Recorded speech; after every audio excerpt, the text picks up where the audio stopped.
Good ടച്ചും bad ടച്ചും മാത്രം പഠിപ്പിച്ചാലേ നമ്മൾ നല്ല അമ്മമാരാവുമോ? ഒരിക്കലുമല്ല. വാല്യൂ ഓറിയൻറ്റഡ് ആയിട്ടുള്ള പല കാര്യങ്ങളും ഇന്നത്തെ കാലഘട്ടത്തിൽ നമ്മുടെ കുട്ടികളെ പഠിപ്പിക്കേണ്ടത് ആവശ്യമായിട്ടുണ്ട്. മെയിനായിട്ട് റെസ്പെക്റ്റ് ചെയ്യാൻ പഠിപ്പിക്കുക. മറ്റുള്ളവർക്ക് കൊടുക്കുന്ന റെസ്പെക്റ്റ് പോലെ സ്വയം റെസ്പെക്റ്റ് കൊടുക്കാനും അതിലൂടെ മാത്രമേ റെസ്പെക്റ്റ് നേടിയെടുക്കാനും പറ്റുള്ളൂ എന്നുള്ളത് പഠിപ്പിക്കുക. സ്വയം നല്ല രീതിയിൽ ട്രീറ്റ് ചെയ്യാൻ പഠിപ്പിക്കുക. എന്നാൽ മാത്രമേ മറ്റുള്ളവർ നമ്മളെ ചവിട്ടി മെതിച്ച് പോകാണ്ടിരിക്കുകയുള്ളൂ എന്നുള്ളത് പഠിപ്പിക്കുക. പല കാര്യങ്ങളും ക്ഷമിക്കാൻ പഠിപ്പിക്കുക. പക്ഷെ എന്തിനു വേണ്ടിയാണ് നമ്മൾ ക്ഷമിച്ചത് എന്നുള്ള കാര്യങ്ങൾ ഒരിക്കലും മറക്കാതിരിക്കാൻ അവരെ പഠിപ്പിക്കുക.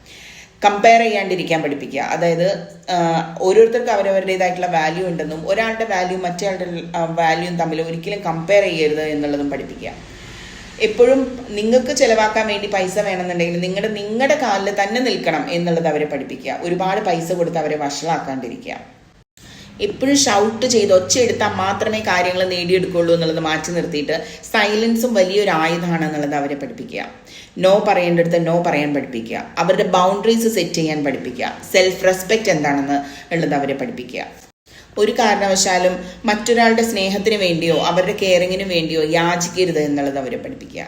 ഇതെല്ലാം അവരെ ഈ വാല്യൂ ഓറിയൻറ്റഡ് ആയിട്ടുള്ള കാര്യങ്ങളെല്ലാം തന്നെ അവരെ പഠിപ്പിച്ചു കഴിഞ്ഞാൽ അവരുടെ ലൈഫ് വളരെയധികം ബ്യൂട്ടിഫുൾ ആവും. അവരുടെ ലൈഫ് ബ്യൂട്ടിഫുൾ ആയാൽ മാത്രമേ നമ്മൾ അത്രയും സുന്ദരികളായിട്ടുള്ള അമ്മമാരാവുള്ളൂ. Happy morning.